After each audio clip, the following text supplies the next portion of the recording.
So I recently saw a comment that said that ASYE should be nowhere near frontline practice, and the main gist of why they thought that was because they felt that they were too inexperienced to be dealing with the higher end complexities of child protection or safeguarding.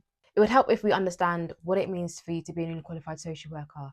A newly qualified social worker is likely someone who has obtained a university degree in social work and is now a qualified social worker. Now, what I've noticed is that you can have newly qualified social workers of different backgrounds and experiences. You could have newly qualified social workers who have lived experiences. You could have newly qualified social workers who have been working within children safeguarding for a number of years. And if it's someone like me, you can have a newly qualified social worker who has just come straight from university and may not have had that previous experience working with child protection and safeguarding. By the standard, newly qualified social workers should not be working on the extreme end of complex child safeguarding. Have I heard from newly qualified social workers who've said that they've probably been doing things outside of that remit? Yes.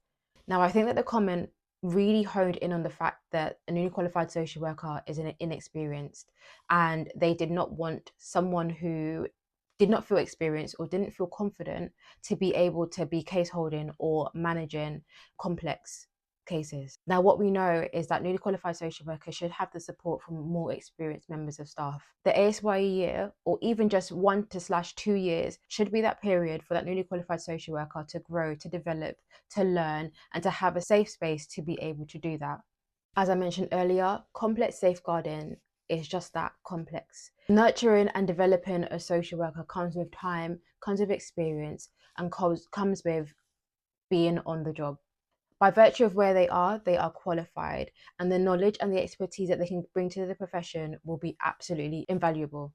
And this is one of the main reasons why it is very important that local authorities are fostering a safe environment for newly qualified social workers to feel able to grow, that they are not left in unsafe or dangerous situations where they feel unsupported or unable to manage. Newly qualified social workers are the new gen of social work. They are the ones who are going to carry the torch. They are the ones who are coming with the fresh knowledge and the fresh and up to date understanding of what it is that is going on in society today. The things that I learned 10 years ago may no longer be applicable today. And part of that safety means looking at the individual needs of newly qualified social workers to see where their benchmark is. Yes, there is a time frame based on the ASYE year, but we know that people learn, people develop at different paces, which is a key thing that should be kept in mind when considering whether or not they are ready to be frontline child protection practitioners.